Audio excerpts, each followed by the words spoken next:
Assalamualaikum, welcome back to my channel Fashion and Beauty. Today I am going to share with you foundation, there types and best foundation जो आपको पाकिस्तान में बासानी मिल सकती है, जो affordable हैं, वो आपके साथ मैं शेयर करूंगी। तो फाउंडेशन जो है वो आपकी बेस, आपको मेकअप के लिए बेस देती है। आपकी स्किन के ऊपर जितने भी प्रॉब्लम्स हैं, चाहे पिगमेंटेशन है, उन सबको जो है वो छुपा देती है, एक ज़बरदस्त सी बेस आपको दे देती है।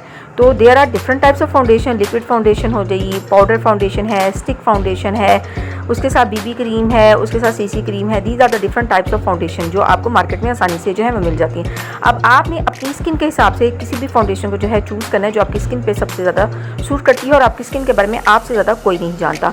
तो चलें बात करते हैं कि पाकिस्तान में कौन कौन सी फाउंडेशन है। Let's start it.